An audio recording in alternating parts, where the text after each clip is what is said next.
Ngayon po, tinutuligsa niyo itong panibagong bill ngayon dyan sa House of Representatives dahil sa tingin ninyo, ano po ba yung mga questionable provisions dito, sir? Ang ginawa kasi nila, kiniwalay nila sa apat na antas ang mga pwedeng, ang mga bawal na pwedeng umupo na magkakapamilya. So ginawa nilang national, may Senate, may President and Senator. Hiwalay pa yung Congress, House of Representatives, hiwalay yung provincial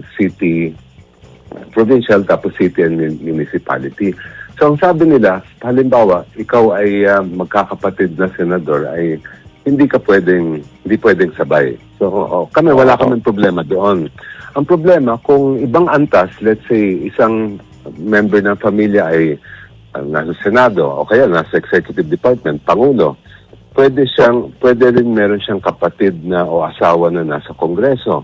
Pwede rin na meron siyang kapatid o pinsan, kahit first cousin yan, na governor. Pwede rin na meron siyang iba pang kapatid na mayor. So, yung mga political dynasty natin, alam natin na matagal nang nandyan, ay tuloy-tuloy pa rin yung kanilang hawak sa kapangyarihan. Although meron mga ilan hindi na ipagbabawal nitong panukala na pumasa na sa second reading sa House, kung ang layunin natin ay wakasan na ang mga political dynasty, hindi mangyayari yon. Tuloy-tuloy pa rin po sila. Ang babawal lang halimbawa, presidente, tapos vice president, magkapatid, or babawal yan. Yes, yung mga ganon, ay bawal pero yung po yan. senador, pwede magkaroon siyang kapatid na senador. Hindi rin, pero senador at halimbawa yung ngayon na meron kang pangulo, tapos meron kang senador, tapos meron kang nasa House, ay pwede pa rin yun. Pwede pa rin yun. Kasi ang tingin nila sa governor, pwede pa rin yun. Ang tingin kasi sa House of Representatives, ginagawa nilang lokal, parang district kasi. Tapos hindi rin sinama nitong panukala ang party list. Ano ibig sabihin, sir? Ibig sabihin ay pwede kang halimbawa na congressman ka ng district, tapos meron kang asawa, kapatid na party list, ay pwede yun. Kasi hindi nila sinama ang party list sa panukala na yan. Sa mga pinagbabawal na dynasty relationship. Okay. Party list is sometimes regional or sectoral. Pero nationally elected. Bakit ganun? Well, yan ang framework na ginawa ng ating konstitusyon.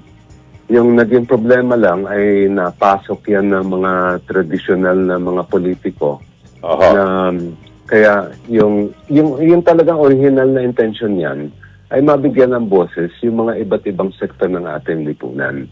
Siyempre, primero ang mga marginalized, pero pwede rin naman na yung mga, let's say, small entrepreneurs, dapat meron din silang boses sa ating sa Kongreso.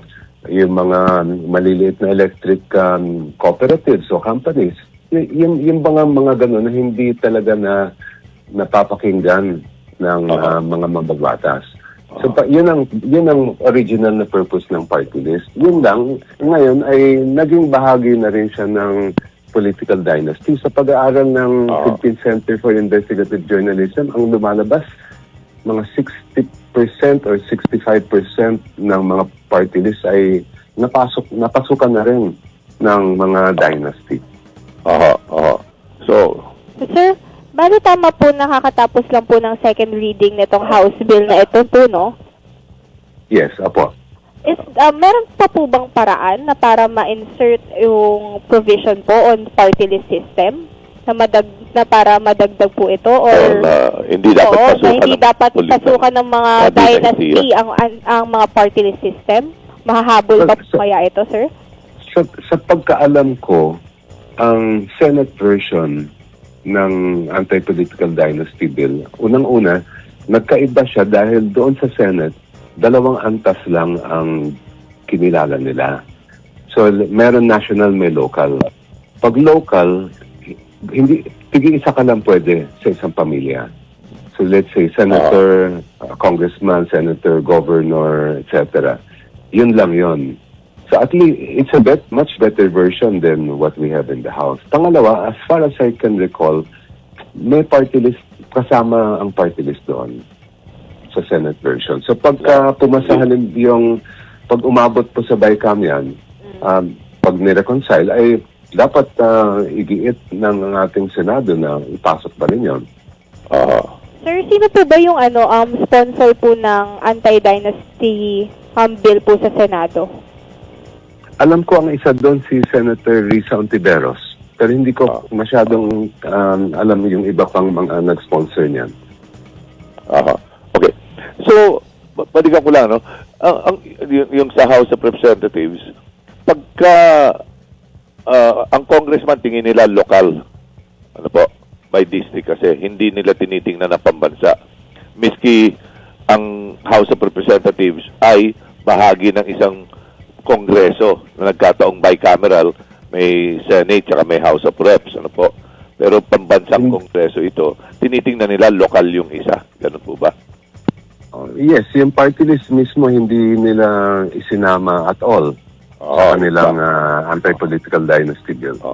Tapos, pagdating sa governor, pwede na may senador, may o kaya congressman, tapos yung governor ay kapatid mo, asawa mo, anak mo, magulang mo, gano'n. Pwede po yun. Tapos, yung sa syudad, doon sa same province, pwede rin. Pwede rin po yun. Hanggang barangay yan. Pwede. Kaya ako sinasabi na yung well-entrenched na mga dinastiya natin, kahit na may sa batas itong version ng House, ay hindi talaga sila mawawala. Hahanapin lang nila yung mga pwede pa rin, kasi halos marami pa rin ang pwede dyan, and they can continue to exist and concentrate power on themselves.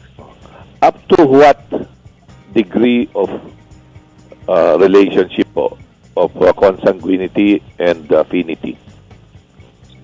Ang nasa House version ay second degree of affinity or consanguinity. Ang hambawal. Opo. Ang ibig sabihin nun, asawa, magulang, anak, kapatid. Yes. Opo. Kasama po rito rin ang lolo, lola, apo. Yes, hanggang doon. Pero ang hindi papasok dyan ang mga first cousin at iba pang mga kamag-anak. Pamangkin, tiyo, tiya, gano'n. Opo. Pero asakop, ang bayaw, hipag, ganyan. Kasi asawa na. Yes, second degree, opo. Pero lumalabas pa rin, parang ang hinahanap lang dito sa House version ay kung paano makakatipid ang mga dinastiya pag halalan sa kampanya. Parang gano'n eh. Huwag ka na dyan kasi bawal kuno-kuno yan. Magtipid na lang tayo pero dito ka pumasok sa iba. Parang gano'n. Yun ang magiging epekto kung may sa batas ito. Dahil butas-butas nga yung panukala, marami pa rin pwedeng paglagyan ng pwesto ang isang dinastiya.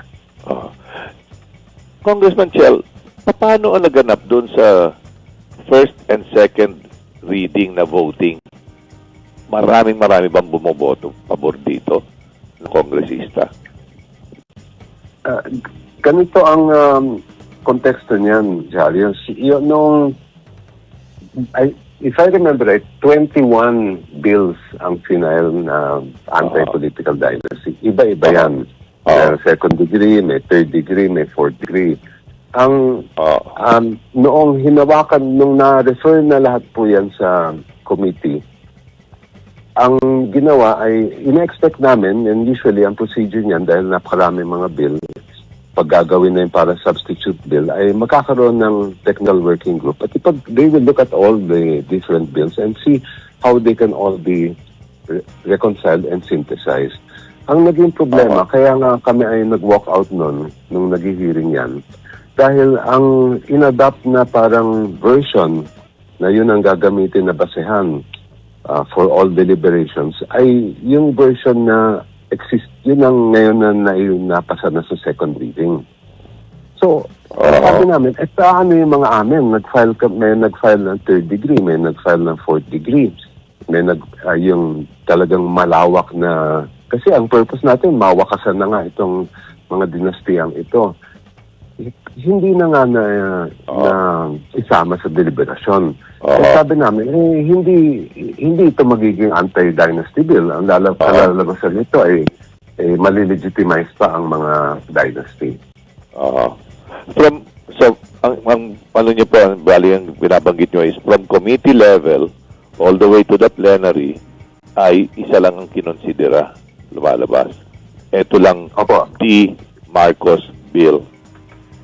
Yung bill ni Speaker Bogie D. at ni Sandro Marcos. Ganun lang po. Yes, at actually yung final nga namin sa akbayan, isa sa pinakamalawak na bill po yun. Kasi ang pinupush namin ay dapat hanggang 4th degree. Opo. At alam naman namin na magkakaroon ng yan, ano? Yes.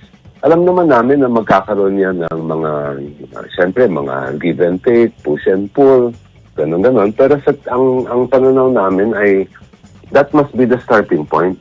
Kasi kung titingnan natin yung konstitusyon, yung 4th degree ay nandyan na sa mga provisions halimbawa ng Pangulo na hindi siya pwede mag-appoint ng sino mang kamag-anak sa executive department na within 4th degree of affinity or consanguinity. Kaya sabi namin, this is a good starting point for the debates. Yun lang ay hindi talaga nagkaroon ng masinsinan at malalim na debate dyan. Dahil nga, kumbaga ang binigyan ng centerpiece ay yung second degree na 4 ang antas o level. Opo.